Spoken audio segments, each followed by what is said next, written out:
And also, my next question is around Amendment number 10 in the U.S. Constitution, which gives a little bit of sovereignty to the states. You know, with the massive stimulus packages being forced upon the states at this time, I believe South Carolina was one that didn't want it, and all of a sudden this governor got caught up in this gigantic, what he's involved with right now, almost forced to resign. He's barely hanging on, and now he's forced to accept the stimulus package.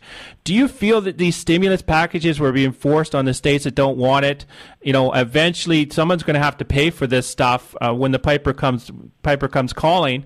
Do you feel that this is going to be a way that these few people are going to try to, you know, take all the land from the American people and basically turn it into something like United China State or something like that?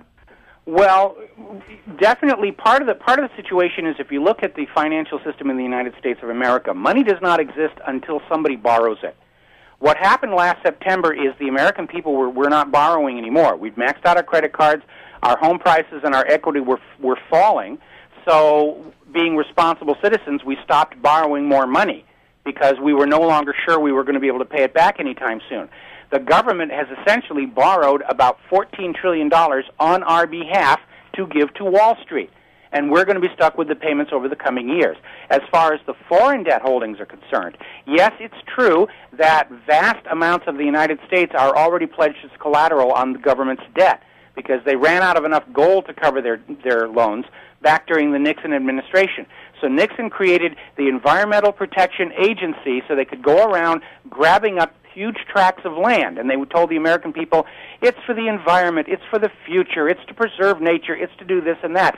And that was simply the cover. The reality is these large areas of public lands that are no longer usable by the American public are being held as collateral on the government's debts to other countries. And that's what's going on. Now, under the principle of the onerous debt, which is a principle in international law, if the U.S. government did not borrow that money for our personal benefit, we the people, if they bought it to fight wars or to buy TV cameras to spy on us, we the American people are not actually liable for those debts. And on that principle, after the U.S. government bankrupts itself and collapses, we the American people have a right to tell those foreign creditors, no, you don't get to take away Grand Canyon or Sequoia National Park or your Yellowstone or Yosemite from us. You know, we didn't agree to these loans. They weren't for our benefit. Go talk to the former presidents about getting the money from them. I know the Bush family's got a lot of money. They can pay back the loans. And also, this is going to be the last question I'm going to ask you because we're just almost out of time, but I feel it's very important to talk about. On June 12th, over in the UK, Telegraph, an online newspaper, there was an article that came out, and what it talked about was the bulldozing of suburbs in the United States to survive. Apparently down in Flint, Michigan, there's this basically a trial version program going on. And what they're going to do is they're going to bulldoze these suburbs and make the cities smaller. To me, I feel like this is almost like something that coming out of a playbook of the Khmer Rouge over in Cambodia when it forced the people from the cities, and that, you know, it's like the administration doesn't have the best interest of the people at heart. Well, they don't. So I just could you quickly comment on that? We only have a couple minutes left, though. Okay. The banks make more money off of the American people if our homes cost a lot of money. They can persuade us to take more home equity loans if our houses are worth huge amounts of money and doesn't matter how it gets paid back. The problem is there have been so many foreclosures. Housing prices are falling. Banks don't even want to waste time giving you a mortgage for a home that costs $25,000. They want to give you a mortgage for $250,000. So this idea of starting to bulldoze homes is to keep them off the market, to create an artificial housing shortage to drive prices back up again for the benefit of the banks and the lending companies. And you're right, it's not for the benefit of we the people. They are deliberately starving us on homes to force us to pay more for our homes. That's not in the interest of the American people. And we only have about 2 minutes left there, Michael. Could you quickly leave some contact information with our listening audience just in case they wish to contact you, and also your website too?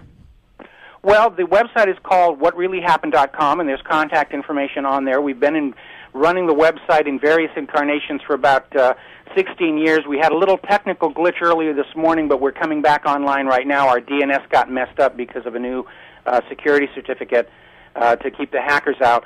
So we're back online there. I do have a GCN radio show from 5 to 6 p.m. Central Time in the United States, and a second show at the Liberty News Radio Network from 7 to 9 p.m. Central Time. There are links to those shows at whatreallyhappened.com as well. And also you do a monthly show with Alex Jones, and then there's also, I read on your website, there's a show out of Hawaii that you're involved with too. Yeah, that's Out of the Box at KKCR on Kauai. I do that on alternating Thursdays, and I do the first Tuesday of every month with Alex Jones. And just the last thing I'd ask from you, Michael, could you leave some inspirational words for our listening audience just to help them, just inspire them for the day sort of thing? The very best thing that you can do is talk about what you know and what you think with everybody around you. And by having the courage to speak out, you will give others the courage to speak out. And then you will discover something amazing. You'll discover that the majority of people around you actually agree with you and know what you know, but they're afraid to speak out because they think they're standing there all alone, that they're the only one who knows this, they're the only one who cares.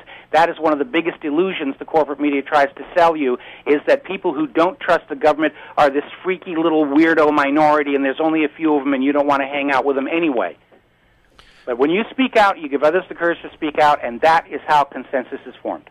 Well, thank you very much for leaving us with that point there, Michael. That's Michael Rivero. This is Co-op Radio, 102.7 FM, CFRO, Monday Brown Bagger. My name is Reginald Angus Argue. We're going to be coming back on July 27th with the Formula Hitler Youth, and that show promised to be very interesting, and also Benjamin Fulford on August 10th. Thank you again there, Michael, and have a great day. And thank you for having me on the show.